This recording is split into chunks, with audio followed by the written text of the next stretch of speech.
pray.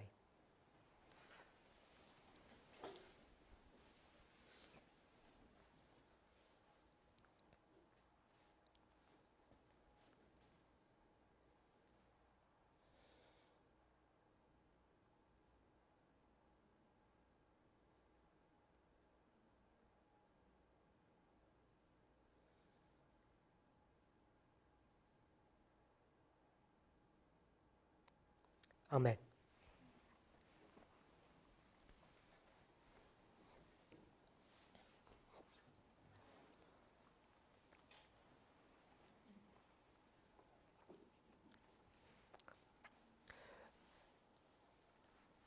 In Daniel chapter 8, verse 11, we've already identified that the daily is a noun, it's an object, it's a thing, and that it's taken from pagan Rome, and when it's taken away, this form of taken away is a form of lifting up and exalting.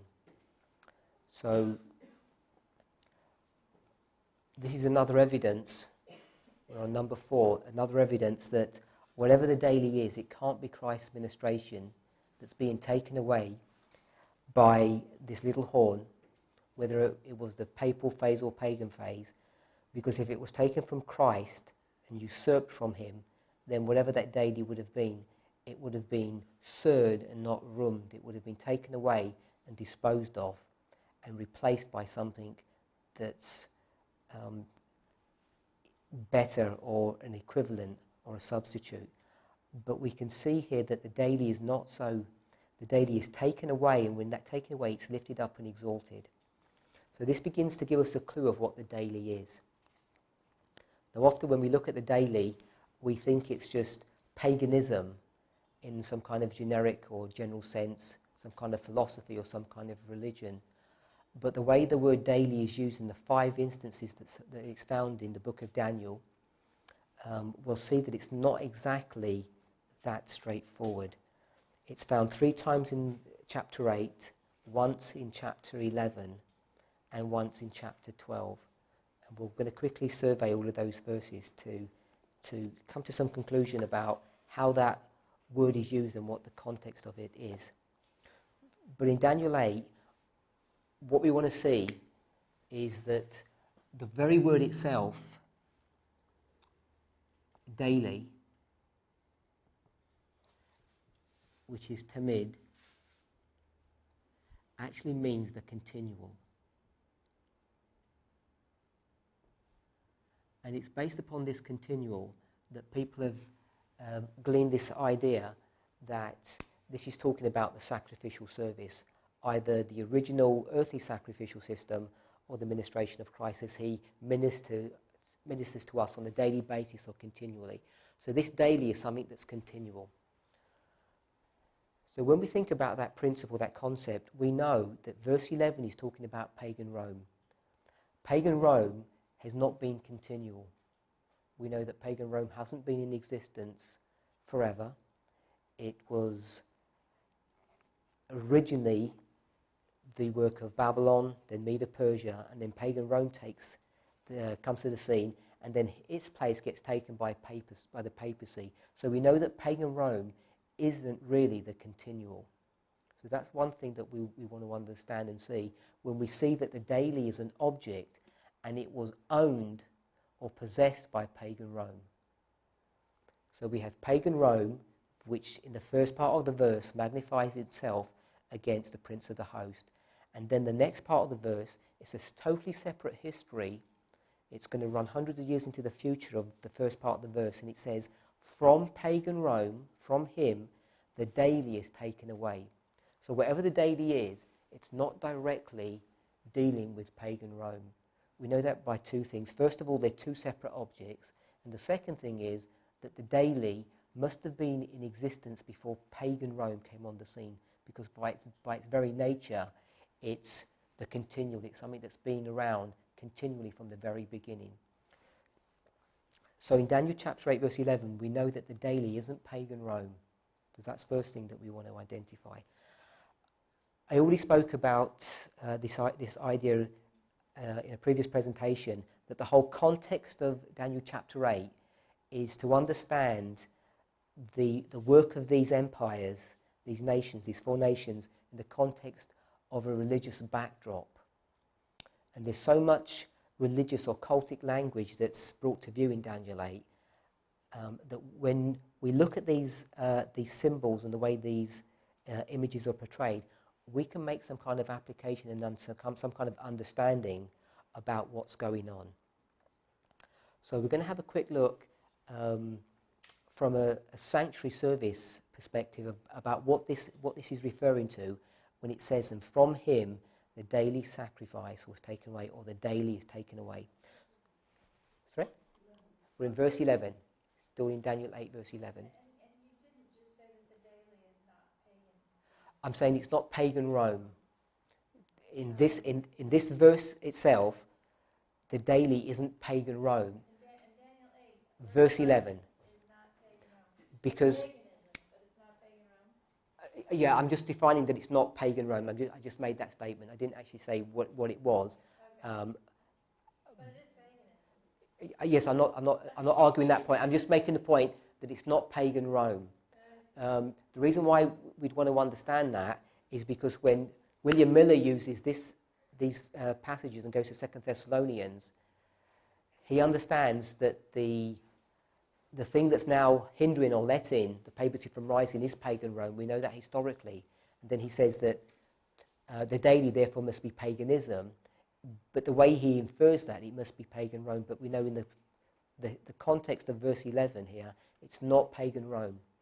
Because there are two separate things. It's pagan Rome is in possession of the daily. Because the daily is going to continue on for some time afterwards, by the very definition of the word, and it must have been in existence beforehand. So, I don't know if does that concept make sense?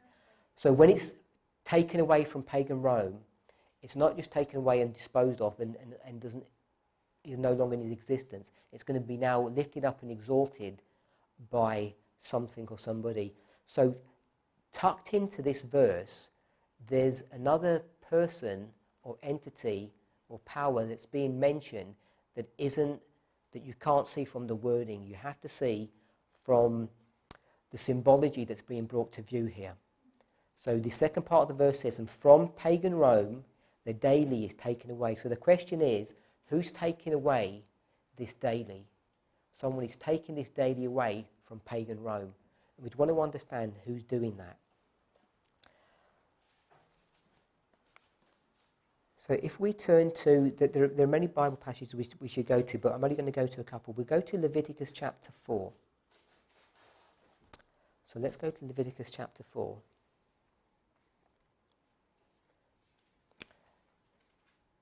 So before we discuss what we're going to see in Leviticus, I'm just going to tell you where we're headed and what the conclusion we're going to see is. So we have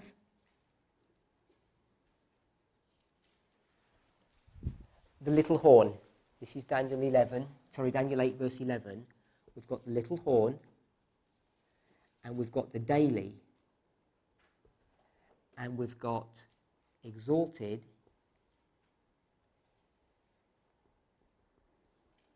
lifted up or taken away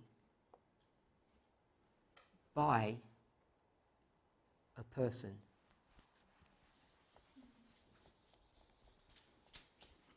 So this is what we're going to see in Leviticus chapter 4. You can find it, there are various other places in the book of Leviticus, but we'll only just look at this verse here, these verses that are brought to view here.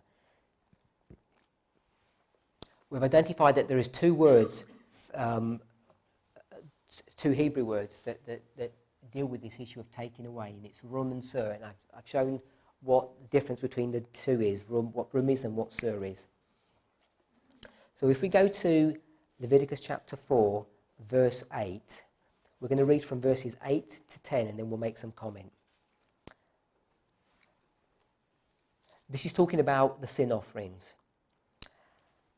And he shall take off from it all the fat of the bullock for the sin offering, the fat that covereth the inwards, and all the fat that is upon the inwards, and the 2 kidneys and the fat that is upon them, which is by the flanks, and the caul above the liver with the kidneys, it shall he take away.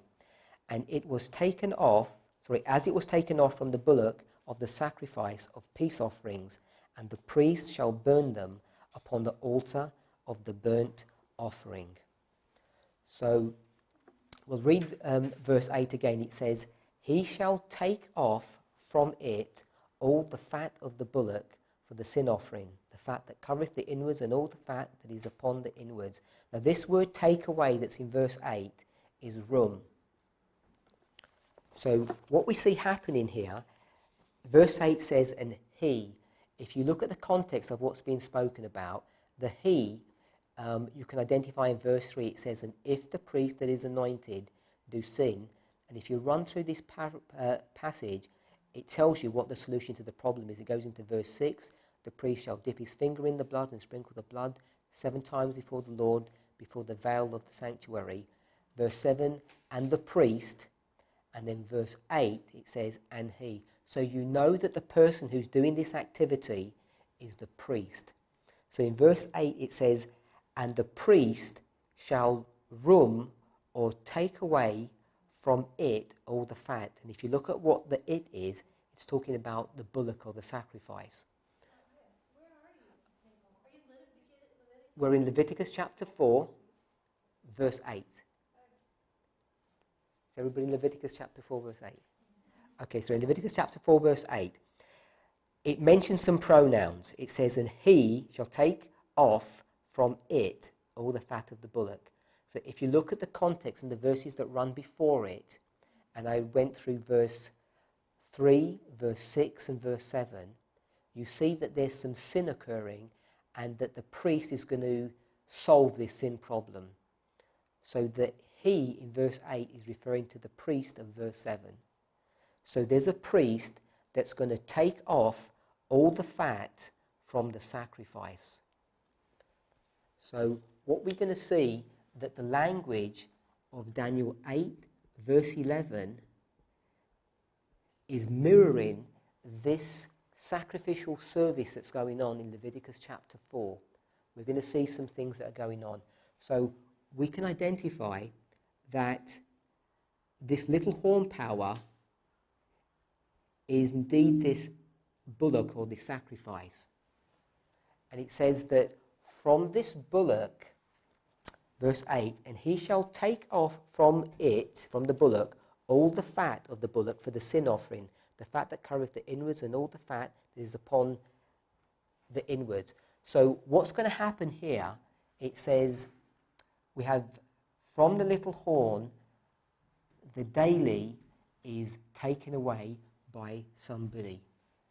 So we'll put from here. From the little horn, the daily is taken away. But in Leviticus, what it's teaching us, it's saying from, so this is Leviticus 4, and this is Daniel 8.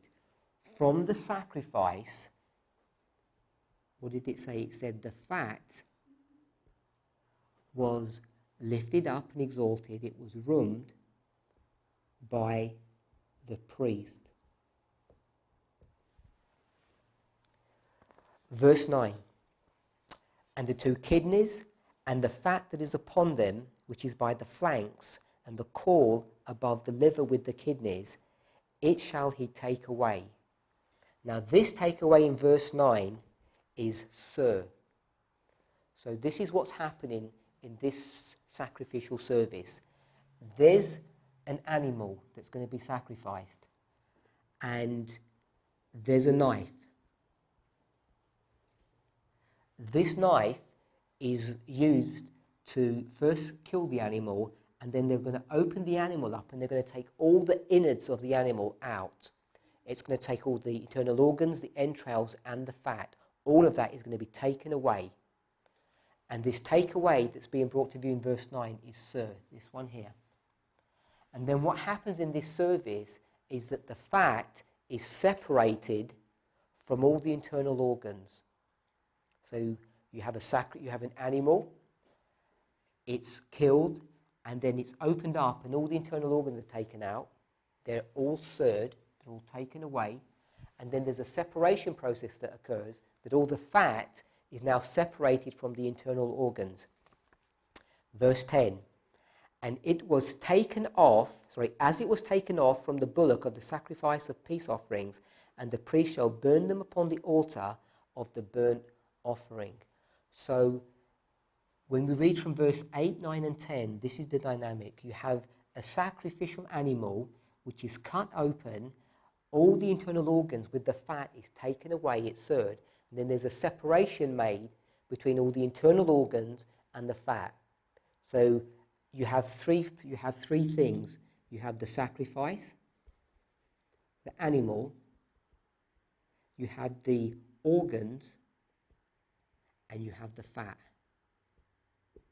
And if we were to read Leviticus chapter 4 and see what happens, we'll find that all of this, the organs and the animal with the flesh and the skin, all of this is basically disposed of. It's not part of the sacrifice. All of this is taken away, it's taken out of the camp and burned out of the camp. But this fat here, this is the bit that's going to be sacrificed. And this fat, which is shown here, is rummed. It's lifted up as an offering to God, to offer to Him. It's burnt on the altar of burnt offering, and then the smoke and the incense that comes off of this sweet savour, is offered to God by the priest. So this service that's being portrayed in Leviticus chapter 4 is also the service that's being portrayed in Leviticus chapter 8, verse 11. This little horn is the thing that's being sacrificed. Pagan Rome was sacrificed. It was killed, it was murdered, and when it was killed, there was a separation made, and the daily was separated from pagan Rome. And this daily that had been separated was then lifted up and exalted by a third party, which is in this story in Leviticus represented by the priest. And obviously in in Daniel chapter 8, this would be an anti-priest or the antichrist, because the whole of the story of Daniel chapter 8 is a sacrificial service, but it's a satanic version of it. It's a false religious system that's going on, but it's mirroring the true. So the second part of Daniel chapter 8 verse 11 is dealing with the transfer from pagan Rome to papal Rome. It begins with how pagan Rome exalts itself to Christ, and then how pagan Rome comes to its end and the papacy takes over. The papacy is going to take over from pagan Rome. And when would this happen? When would this transfer occur? Some people think it might be 538 or 508, but we've got some extra clues in verse 11. If we turn to Revelation chapter 13, verse 2,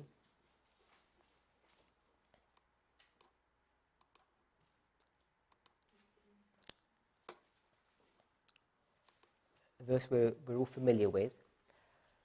And the dragon which I saw was like unto a leopard, and his feet was the feet of a bear, and his mouth as the mouth of a lion. We spoke about this when we looked at Daniel chapter 7. And the dragon gave him his power and his seat and great authority. The dragon that's being mentioned here is the dragon of chapter 12, Revelation 12. And it says the dragon gave three things to this beast. When Ellen White, Revelation chapter 13, verse 2, Revelation 13, verse 2, it speaks about a dragon giving power, seat, and authority to the beast. This dragon power, if you run back into the verses, you'll go to chapter 12 and you'll see that this dragon is talking about the great red dragon of Revelation chapter 12. Now, we know that that's Satan at one level, but Ellen White says that Satan used the empire of pagan Rome to do those activities of trying to destroy Christ. And she says, in a secondary sense, that this dragon is pagan Rome.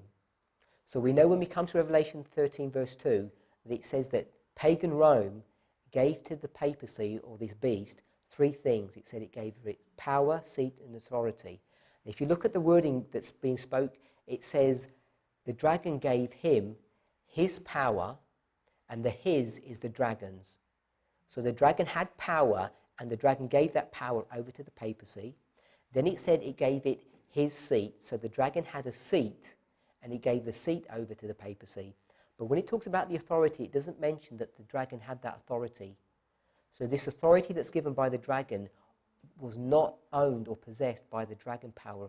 It's something that it confers upon the papacy, but it doesn't really have any authority to do that because it never owned it in the first place. You can see that in the word. I don't know if everybody can see it says his power, his seat, and great authority. So these are these three things that are given by pagan Rome to the papacy. It's given its seat, authority, and let me put it in historical order, power and authority.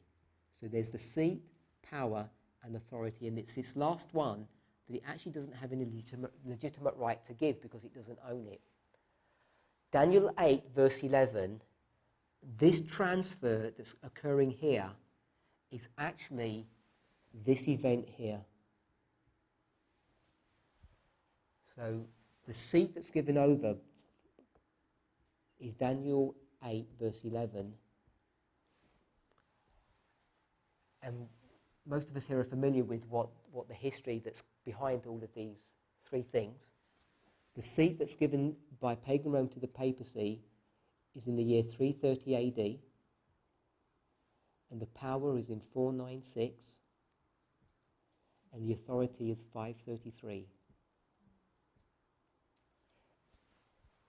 Does everybody know what those dates refer to, or do we need? No? So, in the year 321 AD, 321, 9 years before this date, pagan Rome, the Emperor Constantine, converts over to Christianity and instigates a Sunday law. Most of us are familiar with that.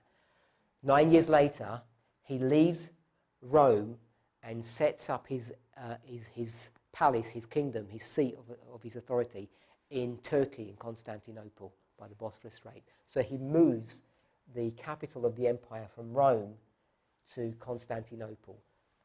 But when he does that, it says in the verse 13, verse 2, he gave to the papacy his seat, and that seat that he's transferring over is his throne. And with a throne, what's associated with a throne? A crown is. So verse 13, he's saying that whatever title or authority or power that pagan Rome had, it gets transferred over to the papacy in the year 330 AD, identified by this seat. So here we have a seat, and this seat is the throne of pagan Rome, and associated with the throne is a crown. And what's the title of that crown? It's the King of the North. So the King of the North is a title that pagan Rome took from Greece. In what year do you remember? 168 AD, at the Battle of Pydna.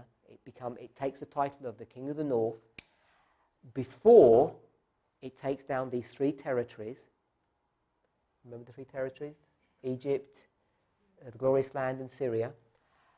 And now when pagan Rome is going to transfer over to the papacy, it's going to begin in the year 330 AD, when pagan Rome is going to give over to the papacy its seat. Its seat is its throne, which has the crown connected with it, which is the title of the King of the North. So it's in 330 AD that the papacy becomes the King of the North. So if we go back to Daniel 8, verse 11, it says, from pagan Rome, the title of the King of the North is lifted off of the head of pagan Rome by the papacy. So this transfer over of the title of the King of the North is what's been identified in the middle part of the verse. And Is that paganism? Yes, at one level. These are various terms that we can substitute one for another, but the specific history that's connected with that second part of the verse is the transfer of power that's occurring right here in 330 AD. And it's very specifically that this daily is talking about the title of the King of the North. And the title of the King of the North, how long has that been going for? A long time, continually. Yet it goes right back to heaven, because we know that Christ, the Father, they are the King of the North. That is the King of the North, and it's being usurped by Satan. And once he usurped that title, it's been running through history, right back, you can trace it right back to the Tower of Babel, that the King of the North, Babylon, Babel, has taken this title, and it's just been transferred from one kingdom to the next. It's the thing that's been running continually. So in this verse, it's talking about the title of the King of the North. So when we looked at this fourth part, this taken away, we know that the daily is not Christ's ministration, because when it's taken away from whoever it's taken away from, it's not taken away and disposed of, it's taken away and exalted and lifted up. And we have the historical date for this happening. It's not anything to do with Christ's ministration. And the last thing we want to look at is the sanctuary. There's a sanctuary that's brought to view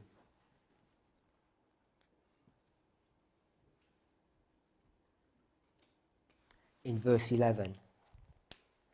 Now, with the takeaway, there are two Hebrew words for takeaway, and we'll find that there are two Hebrew words for the word sanctuary. The two words that we find, my pronunciation of them might not be correct, is mikdash and kodesh. They're the two words that are used to identify this English word, sanctuary.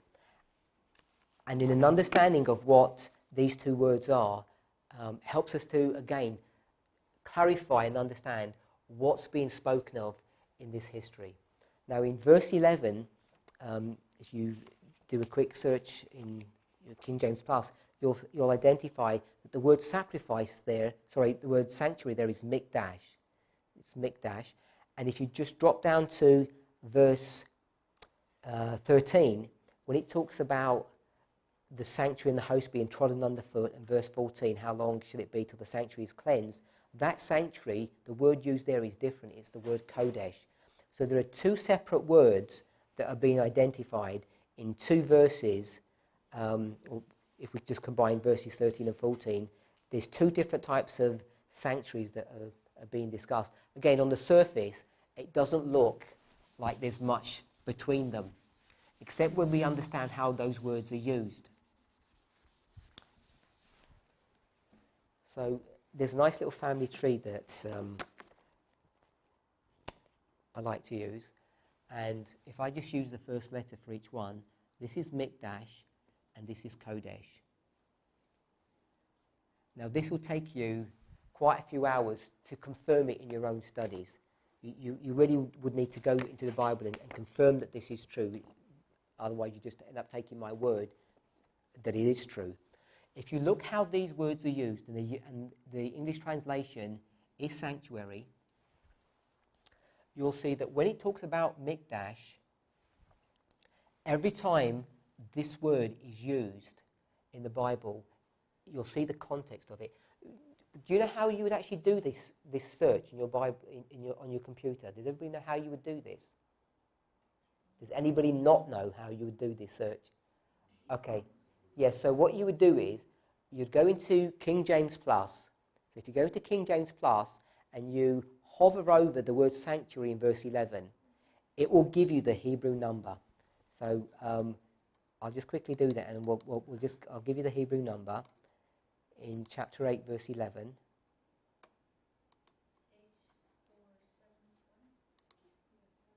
Okay, 4720. So we would have,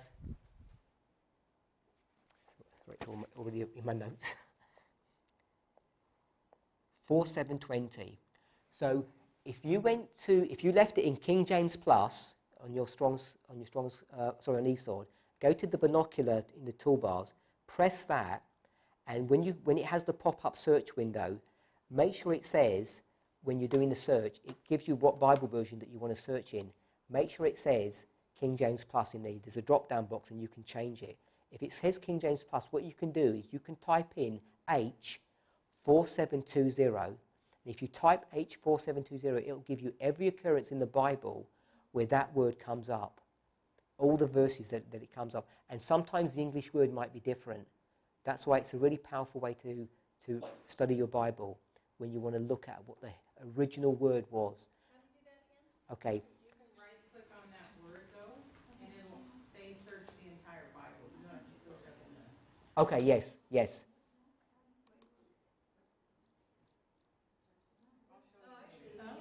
Right-click, search entire Bible. Yeah. Nice. So,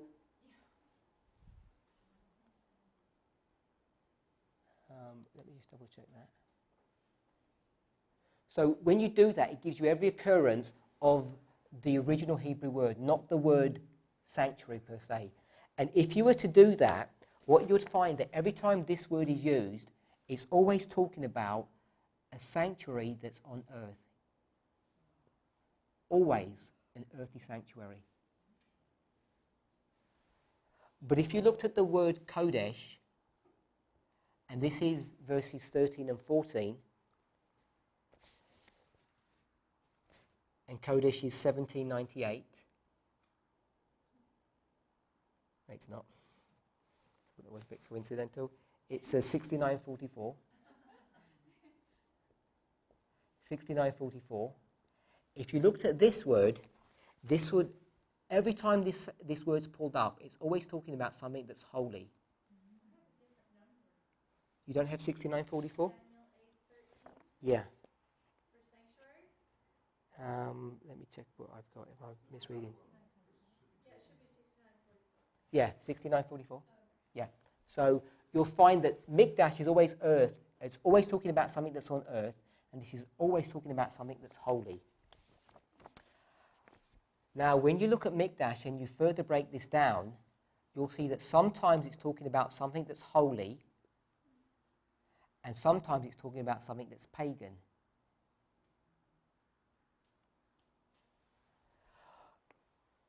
But Kodesh, sometimes it's talking about something that's in heaven, and sometimes it's talking about something that's on earth. Now, at first sight, you might think, well, how useful is that? But it's very, very useful. In Daniel 8, verse 11, what's the argument? The argument is this. Christ is ministering where? In heaven. And it says the daily sacrifice, his daily ministration was taken from him, from Christ. This is how the church understands this. And the place of his sanctuary. Where is the place of Christ's sanctuary? In heaven. So it must be talking about what kind of a sanctuary? A holy one, but for sure it's a heavenly sanctuary. It's something that's in heaven. And the place of his sanctuary was cast down. So, but the word that's used is Mikdash. Now, if you see how this little family tree works, we're at Mikdash here, and it could be a holy one or it could be a pagan one. But what must it be? It must be a sanctuary that's on earth. So, whatever that sanctuary would be, you'd have to look at further context to know what if it's a holy sanctuary or it's a pagan one, but you know it's on earth.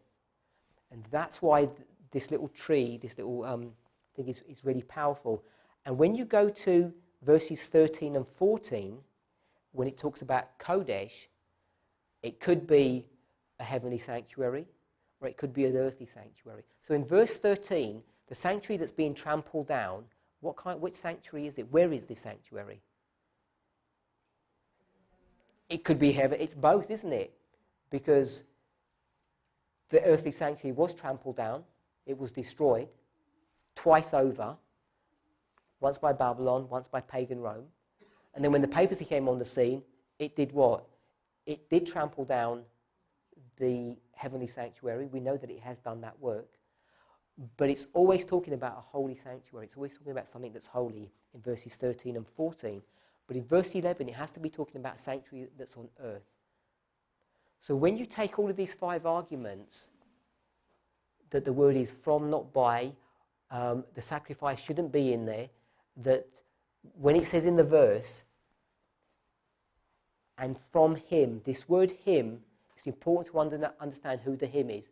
The him, in this grammar, is not talking about Christ, it's talking about pagan Rome.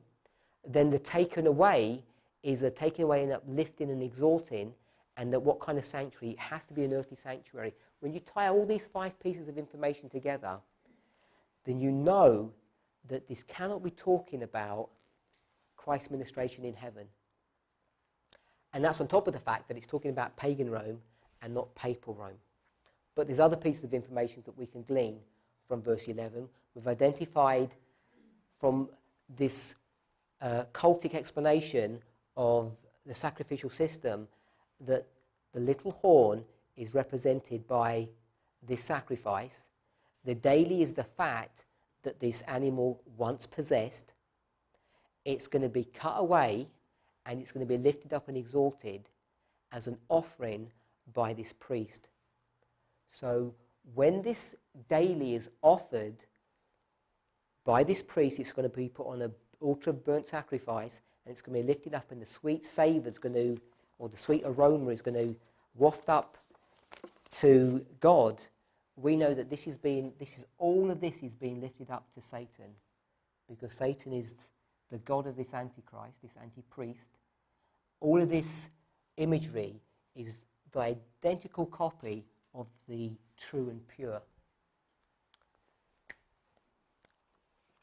So they're the proofs that you can use to demonstrate that the daily in chapter 8, verse 11, is not talking about Christ's ministration. It's talking about,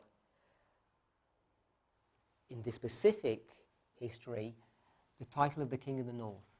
The title of the King of the North, which has been running continually through history. But in verse 12, it's slightly different. So dropping down to verse 12, it says, and a host, an army, was given to the papacy. We're in Daniel 8, verse 12. And it says, against the daily, by reason of transgression, cast down the truth to the ground, and it practiced and prospered. So the first part of verse 12, tells us that a host, or an army, or a nation state is given to the papacy. It says given him, but that him, it's a supplied word. It's talking about the little horn. So we've already identified in verse 12 that the little horn is papal Rome. It's feminine. You can already see in the language that's being used here that there are problems in this relationship, because you've got a host, which is a nation state, which is a kingdom, which is a king, which is a man. And this man is given to the papacy, which is a church, which is a woman. So the first part of verse 12 is talking about a marriage. There's a marriage that's going on between a nation state and the papal church. And when you marry, who's supposed to be given to who? The wife is supposed to be given to the man. So you can see here that it's twisted the other way round, that here the man is given to the church. The man is given to the woman. So you can see that there's this relationship that's been turned upside down. This is what we term the image of the beast, which is the relationship between church and state, with the church in control of the situation, with the wife in control of the situation. This is Herod and Herodias, Ahab and Jezebel. It's the same story, that this man is given over to the papacy. So the papacy or the church is in control of this situation. And then it says the reason he's given over is to make war or to be against the daily. So now this use of the word daily here is not the same as it's being portrayed in verse 11, where it's talking about there's some lifting up or exaltation of the daily. Here, wherever this daily is being spoken of here, it's being squashed or oppressed or being pushed down. It's a separate history, but this is still paganism in a generic sense. But the history isn't talking about AD 330. It's talking about a totally separate history. So the history that's being mentioned here, where it says, and the host was given him against the daily sacrifice, this is the story of the relationship between France and the papacy. And the ruler of France at this time is Clovis. We've all heard of Clovis. And this history here is associated with this history here in the year 496. Because in the year 496, Clovis hands over his kingdom to the papacy to use as the papacy sees fit. This is the conversion of Clovis in the year 496. But verse 12 isn't 496. Verse 12 is a specific event that occurs in this history. And this is the year 508. We spoke, I think it was yesterday, about the plucking up of the three horns. And the plucking up of the three horns, that activity is carried out by pagan Rome from Constantinople. It's not carried out by the seven horns in Western Europe. That is a thread that runs parallel to this history, but it's not the same history. Now this verse here, verse 12, is dealing with one of the seven horns. This is France. This is the first horn that goes over to the papacy. And in 508, it begins to make war and subjugate the empire that's in Portugal, which is the Visigoths. It doesn't destroy the nation and wipe them out as the Heruli, Vandals, or Ostrogoths, but it does subjugate them and squashes them so that they come into line. And this is what's occurring here, that there's a church-state relationship that's already well underway in 508, and there's war made against the Visigoths. Now, the Visigoths on the surface were actually an Arian Christian tribe, but the Catholics never viewed them as such. They viewed them as pure pagans because they were Arians. And so this is what's being portrayed here, that a host, an army, is given to the papacy to make war against the pagan Visigoths. And in the year 508, they do that work for them, and they're taken away, as it says, not only in this verse, but some other verses that we're going to address in a second. So it reads, a host, Clovis, was given to the papacy against the daily. And then it says, by reason of transgression. And this transgression that's being spoken of is this union of church and state. So in this union of church and state, it's the church that's in transgression. It's transgressing its vows. It's supposed to be married to Christ, but it's married to this state. And so there's this transgression that's being brought to view in this verse. And then the second part of the verse tells you what happens afterwards. In 538, it casts down the truth to the ground, and it practices and prospers during the 1260. Then we come to verse 13 and into verse 14. Then I heard one saint speaking, and another saint spake. Then I heard one saint speaking, and another saint said unto that certain saint which spake, how long shall be the vision concerning the daily and the transgression of desolation, to give both the sanctuary and the host to be trodden underfoot? So if you do a study of this verse, you'll identify that there's Christ and Gabriel having a conversation, and they're speaking to one another, and there's a question that's brought to view that says, how long shall be this vision that we're just been speaking about, which deals with the daily and deals with the transgression of desolation, to give both the sanctuary and the host to be trodden underfoot. Now, the use of the word daily here, again, is slightly different. So when it talks about daily, it's not limiting itself to verse 12, which was the Visigoths. It's not limiting itself to just verse 11 in the sense that it's just this title of the King of the North, but it's talking about all these empires that have been discussed in this verse, in this chapter. The Medes and Persians, the Greeks, and pagan Rome. And so it makes this distinction between those empires and the switch over to this entity that's shown here, this antipriest, or the papal phase of the little horn. Because in verse 12 it calls the papal phase of the little horn the transgression, this little horn that's in transgression. So there are two powers that are brought to view in verse 13. In verse 13, the Medes and Persians, Greece, and pagan Rome are going to be collectively called this daily. And in contrast, the papacy, brought to view here, is going to be called, verse 13 uses the word transgression of desolation, and this transgression of desolation is picked up, this phrase, this word transgression is picked up from verse 12, which is talking about the papal phase of the little horn power. So verse 13 runs something like this. How long is this vision that we've seen that's dealing with these two desolating powers? One of them is the pagan empires and one of them is the papal empire, to do the following activity: to give both the host, the sanctuary and the host, to be trodden underfoot.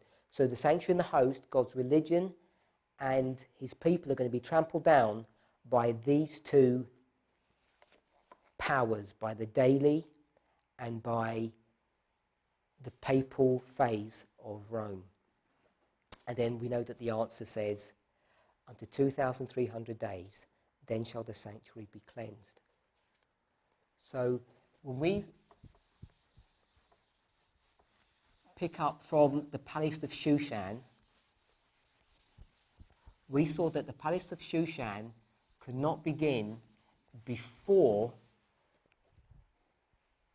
King Darius the Great came into existence, who was the king that was ruling when the second decree was given. He gave the second decree. He's the first person that we understand. We had Cyrus, Darius, and Artaxerxes, the first, second, and third decree. And the palace of Shushan begins here. This is where the palace is.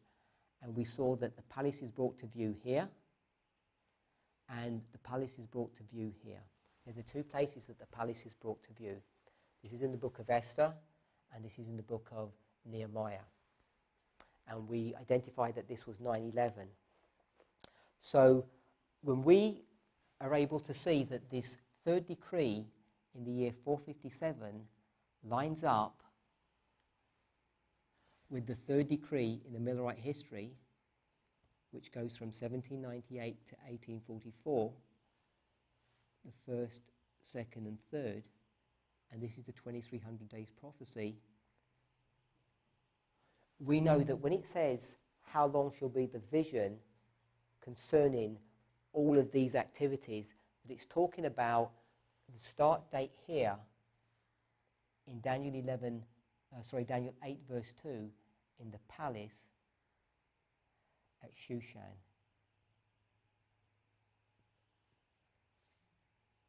Because these are the two places that you see the palace of Shushan being identified in the reign of Artaxerxes and in the reign of Ahasuerus.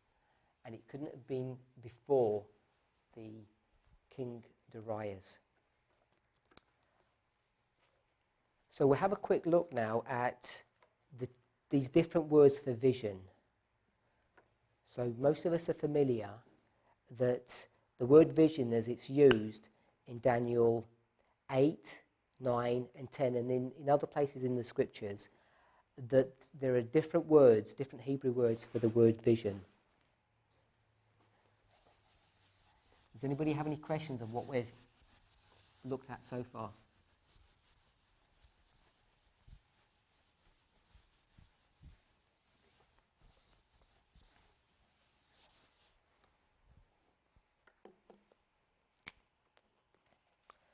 In verse 1, it reads, "In the third year of the reign of King Belshazzar, a vision appeared to me."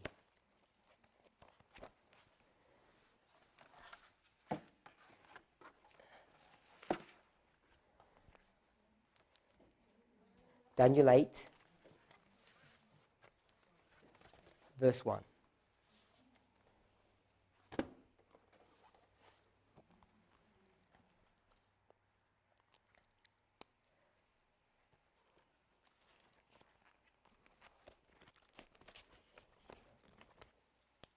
So,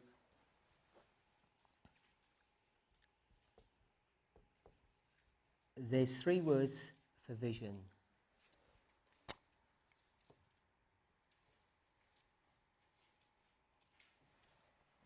And this is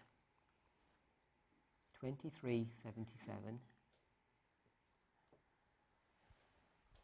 So I'm not sure how you pronounce this word. I always struggle with the pronunciation of these Hebrew words.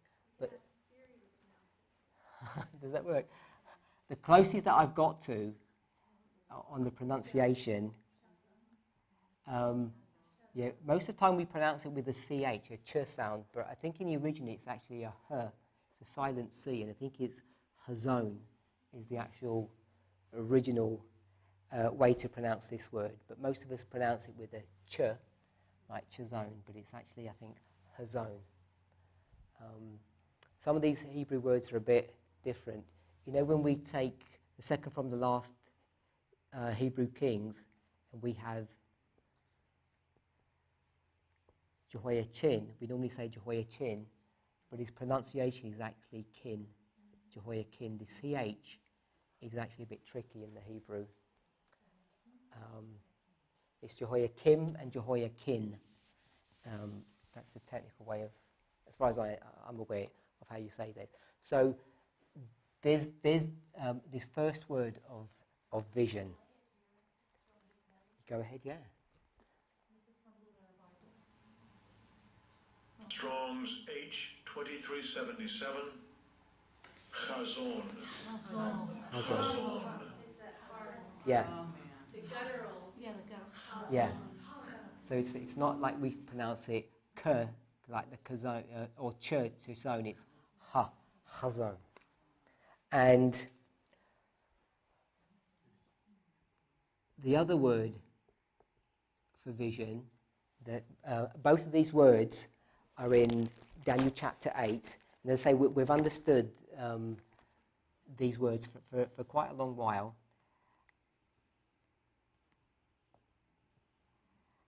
And this is 47:58. And my closest pronunciation for this is mer-er. But I don't know if you want to try that with a computer. We normally say mar. How do you normally say it? Mara? Mare? You say mar, like an A? Yeah. I think most people are pronouncing it mare. Mare. But it's mer-er, I believe. Mer-er. It's difficult to take it out. Once you hear it so many times, like Merah, Murray.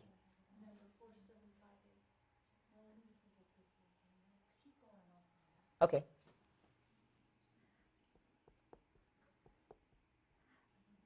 And I say something that's we've known about for a while, but not had clarity on it.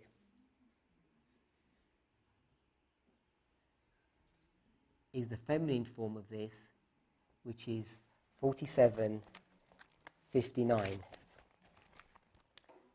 And I've got this as Merah. So, Merah, I've got this as like the word mayor, or mayor of a city, merah, and mer-er. Mer-er and mer-ah. I think that's the proper pronunciation of it. But I don't want to make a big issue because...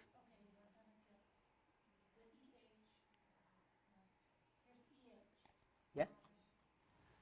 Strong's H 4758. Mer-eh. Mer-eh. Yeah?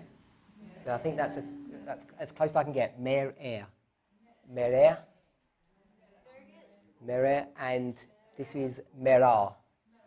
Merah. But we say the mara, but I think it's merah, not mara, mer. The merah and the mer-er. Could you imagine we're all in unity on these things? So, what's the relation to the mara, the bitter water? It's not exactly the same word, but I think the root word of all of them may have some kind of connection, but they're not the same word, even though they sound similar. And even the word Mary or Miriam, you can see the roots of those derive from the same word that you're speaking of, this bitterness. Yeah? Strong's H 4759. Mer-ah. Mer-ah. So I don't know if we're going to start a new trend here, that this is the Merah vision and the Mer-er vision. Mer-er and Mer-ah. You can't even say it with the English accent, it's very difficult. That's your fault. So I'm not sure if we're going to say, okay, now we're going to make a commitment to say it correctly, or we'll just go back to our old ways and saying, I can't even say it the old way now. Merer and merah. That's how I'm going to be saying it, as much as I can remember to do so.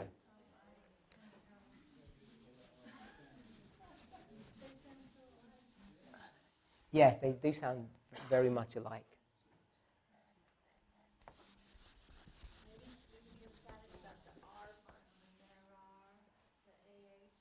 Mm-hmm. There's got to be some delineation because they sound so similar. Yeah, it's only the last part of the verse that's different. One is er and one is ah. Oh, so yes, let's write that down. This is the feminine. Easy, just like in Spanish. Right. Is it? Ends with an A. And French. Yeah, so it's the same in French and Spanish. Good. So,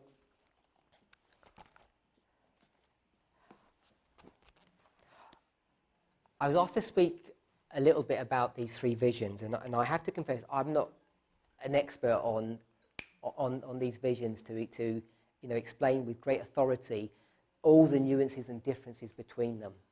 I don't know if anybody is, because a lot of this is new, but there are some things that I've observed in these things. Now, when we look at these words, especially when we look at the Merah vision and the Merer vision, these two Hebrew words, the masculine and feminine, when we see them used in different Bible verses, you've heard brethren say that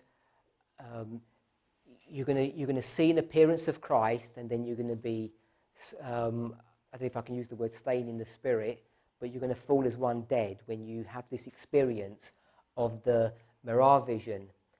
And I think we have that kind of understanding. Yeah. But in other Bible verses, when we see this word used here, the feminine form, it doesn't give this kind of picture that anything is happening, any such kind of experience is occurring in those verses. I'm not saying that they're not, but what I'm suggesting is this, that when we look particularly here at the feminine form of the verb, of the word, that sometimes we're going to see it in the context of this experience that a person is having when they have a vision from God.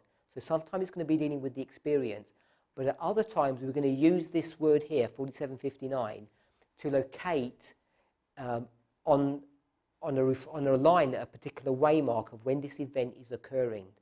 So that's one thing that I think is important to see. So what I'm saying is this. There have been enough observations to see that if we go from 9/11 to the Sunday law and at the midnight cry, at midnight, that this is where we would mark the Marah vision. The Marah vision is marked here. The Marah vision.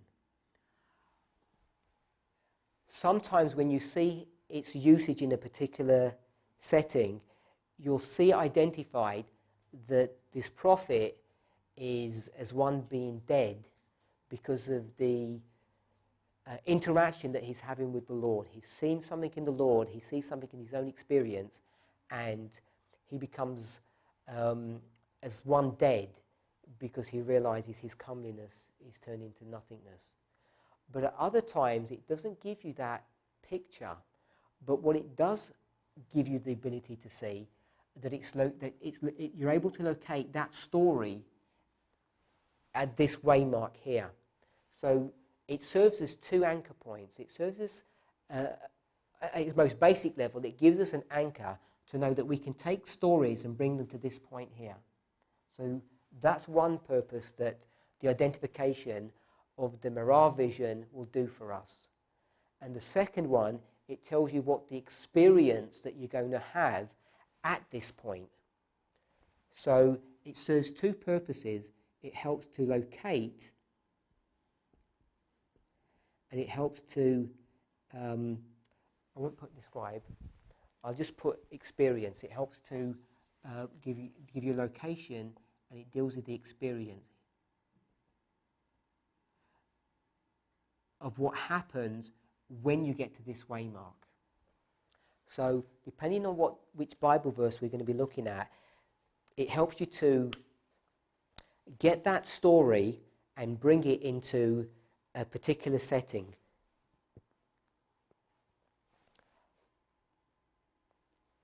So for instance, you have a story where a prophet has a vision, and we could say go to the book of Ezekiel or the book of Numbers, and when we do our search in eSword, we'll pick up the word H4759. So all the references for that, there aren't that many, and it had different stories. And what we would know is, in all of the stories that we could pick up, and I think it's 12 occurrences in 11 verses, because I think it occurs twice in one verse.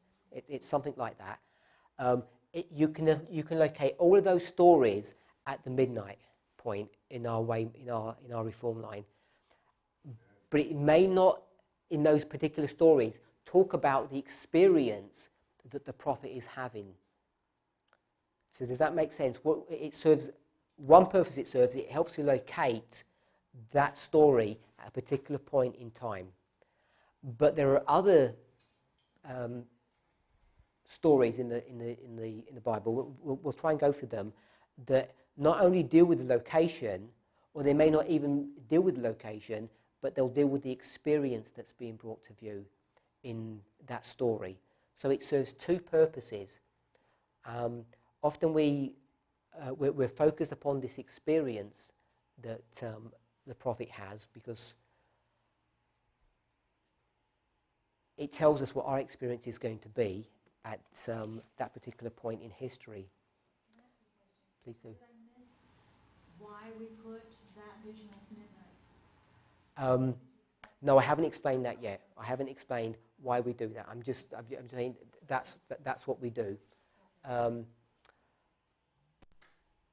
Before I was going to do that, I was going to ask if everybody has even at some level of understanding where this midnight comes from, where this kind of concept or the idea comes from for the midnight, because most people have heard of the midnight cry. We take it from Matthew 25. So 9/11 and the Sunday law are okay, and then we have the midnight cry, which is brought to view from Matthew 25, and then it almost seems like suddenly out of thin air we've brought up another waymark of midnight that's caught some people unawares, because it's one of these new pieces of information, the new light, the new truths that have surfaced over the last 18 months. I think it's probably even less than 18 months, but it's occurred during this separation process, and it's one of the other things that people pick up that we've added waymarks or changed things. David. So in answer to your question, if that's what you're asking the audience, it's midway between the first day of the first month and the 10th day of the 7th month. It's midway. Thank you. Leading to midnight cry, of course, August 15th. Okay. So let's just run very briefly through Millerite history. If we line this up with April the 19th, 1844, and this is October the 22nd, 1844, we know that the Millerites were expecting Christ to come in the year 1843. The year 1843 ends on the 18th of April, 1844, so that's where it ends. And the next day is going to be the first day of the first month, April 19th. And we know that this is the 10th day of the 7th month, the Day of Atonement. We read in one of our previous presentations Ezra 7:9. And Ezra 7:9 talks about God's people leaving Babylon on the first day of the first month and arriving in Jerusalem on the first day of the 5th month. In preparation of this feast on the 10th day of the 7th month, the Day of Atonement, it takes them these 2 and a bit months, we'd consider it to be 3 months inclusive reckoning, to prepare for this, for the Day of Atonement, this feast. So all of these dates are important. These are the 2 dates that are given in Ezra chapter 7, verse 9. Now, when you go to Millerite history, the specific year of 1844, the Millerites were able to identify April the 19th as being the first day of the first month in that year. And it was an understanding of this truth that gave them the ability to calculate that the 10th day of the 7th month would be October the 22nd, 1844. That's what they used to calculate that day. And the way they do it is by using astronomical calculations to find out when the first day of the first month would be in that year. So hopefully that's straightforward. What the Millerites didn't recognize, or as from all the study that I've done, they never recognized that this event here, which occurred on the 15th of August 1844, marked the midnight cry. So the 15th of August, when you do your calculations to find out that the 19th of April works out to be the first day of the first month, and that the 15th of August, 22nd of October works out to be the 10th day of the 7th month.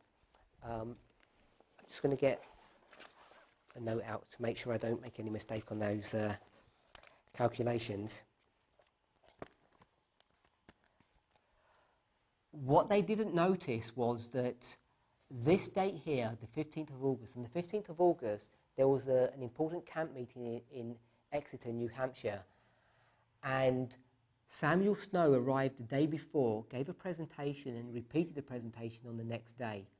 And there was a great awakening that occurred at that camp meeting, and the message that Samuel Snow was giving, which was basically an explanation of what the mistake was and when to expect Christ to come, which transferred his coming from the spring to the autumn. That was essentially what his message was. They never noticed that the 15th of August, the day that occurred, actually works out to be the first day of the 5th month in Ezra chapter 7, verse 9. They never seemed to have an awareness of that. However, they did have an awareness of something else, because a month before, on the 21st of July in 1844, and Samuel Snow gave another presentation. He gave a meeting at a building, you could say a church, I guess, which was in Boston. And this was at the Boston Tabernacle, and it was given on the 21st of July, 1844. Now, if you do the calculation, as Brother Dave has suggested, that if you work out from April the 19th to October the 22nd, 1844, and you go exactly halfway between those 2 dates, it lines up exactly with July 21st, 1844.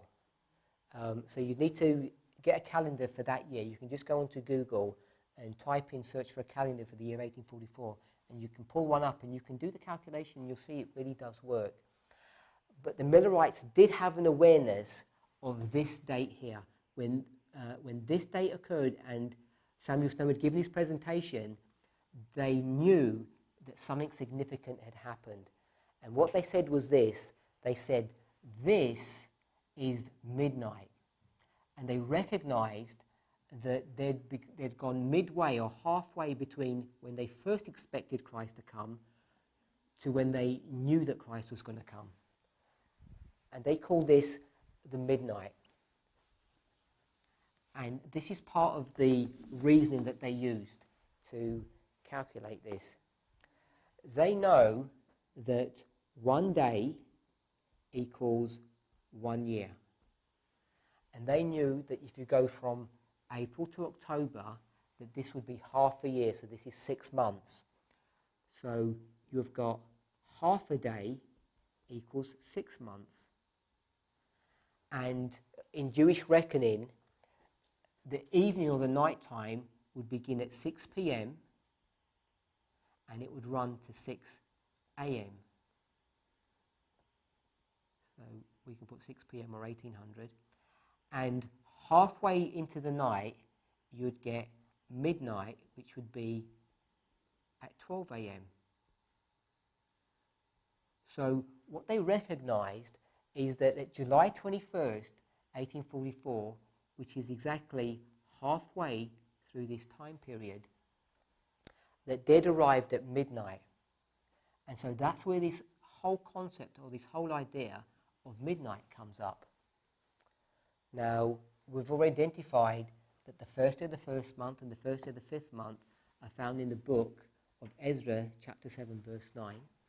We know that the 10th day of the 7th month is found in the book of Leviticus. This date here is also found in the scriptures. Most of us are probably aware of this. If you go to Ezekiel chapter 1, verse 1,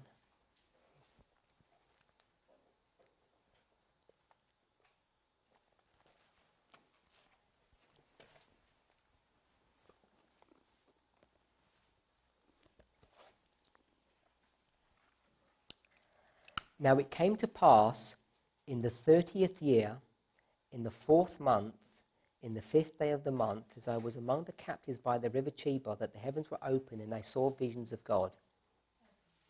Verse 2, in the 5th day of the month, which was the 5th year of the 5th year of King Jehoiachin's captivity. So it says that you're in the 5th day of the 4th month. Now, if you do the calculation, it's not difficult to do once you establish that the first of the first month is April the 19th, and you run through this calendar specific to this 1 year, 1844, you can identify what the Hebrew date would be for July 21st, as you can calculate this date and this date. And you find that it's the 5th day of the 4th month, right here.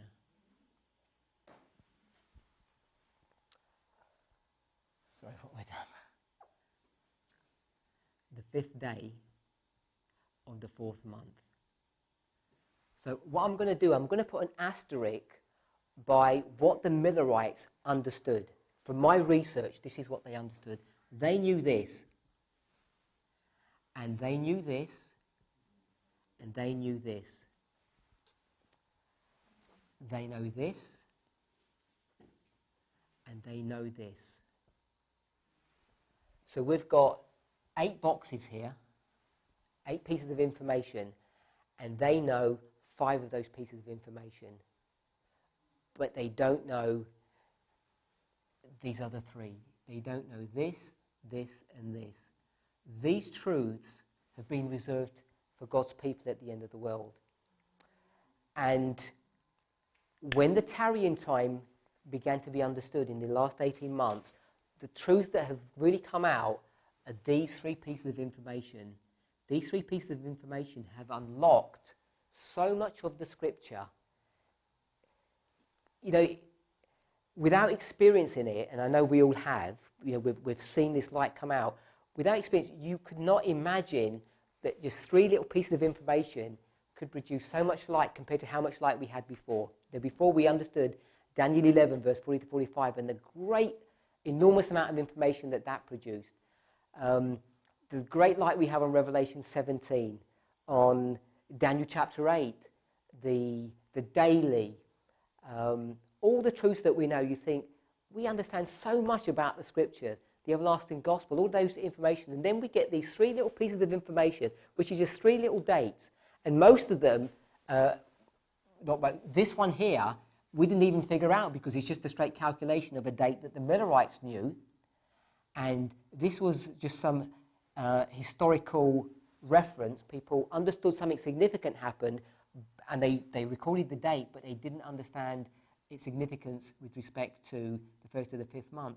So these pieces of information, they didn't really understand exactly what was going on. And it's that truth that has opened up all of this new light. And I'm not saying this is what's caused the separation, but it's been part and parcel of what's attributed to all of this. And in relationship to all of this, this whole issue of the wheels within wheels, or the fractals, or how you get the everlasting gospel and you can break it down into smaller segments, has all been part and parcel of these truths. So all of this is connected with these visions.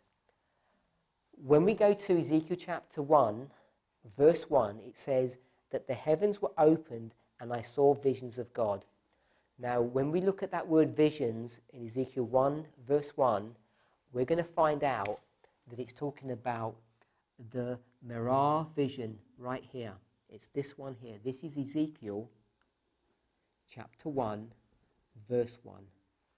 And based upon this historical evidence and the truth and the prophetic significance of that, we know this. The Millerites recognized this date here. I'll put a tick. I don't mean they understand 9/11, obviously. They understand April the 19th.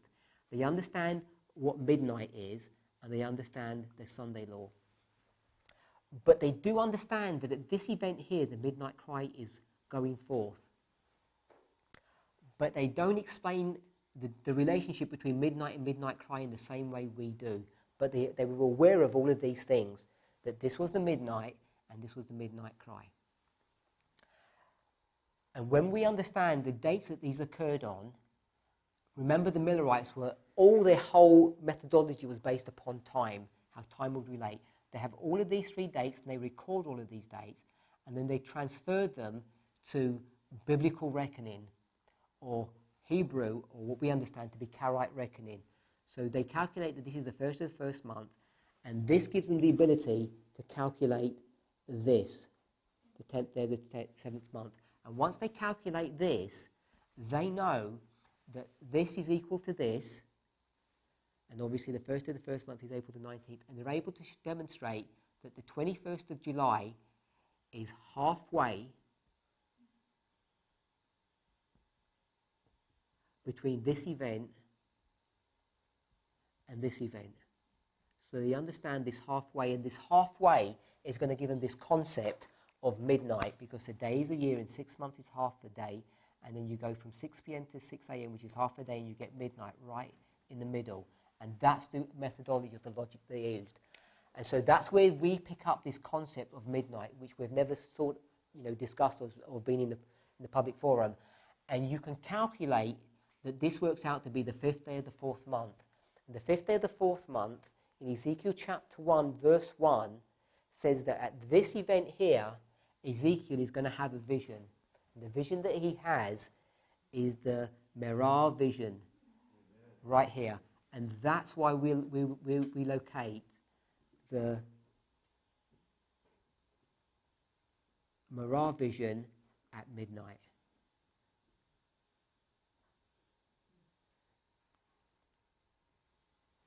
That for me is the primary evidence, or a simple way to demonstrate and prove in a few moments that the Mare vision occurs at midnight. Let's close with prayer.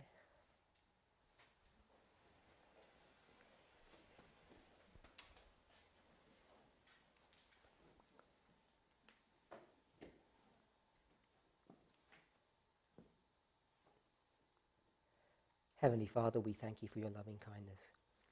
As we see your wisdom, as you bring light to your people, light upon information and truths that we've read and reread and never understood for some of us for years upon years. And even when we've tried to share those pieces of information with our brethren, they've not been understood, they've been slighted. In various ways, they've just been put to one side. Father, this teaches us that your Holy Spirit is in control of this movement. That even though we may read your word, and even if individually we might have some insight of what these things mean, or we might realize the import of them, Father, over and over again you've demonstrated that you are in control and not man. Father, when we see this being repeated time and time again, we stand in awe at your patience and your supreme love towards your children, that you're not willing for individuals to run ahead of their brethren, that you are bringing forth a movement of people and not individuals. As we see in your own time, Father, the opening up of your word, we want to thank you that you've been patient with us, and that if you're patient with us, Father, you must be patient with other brethren, our brothers and sisters in the churches. Father, teach us to be patient with them. We know that things have taken us so long to grapple with and to come to grips with, not because they're difficult to understand, Lord, but because we've been half-hearted in our work.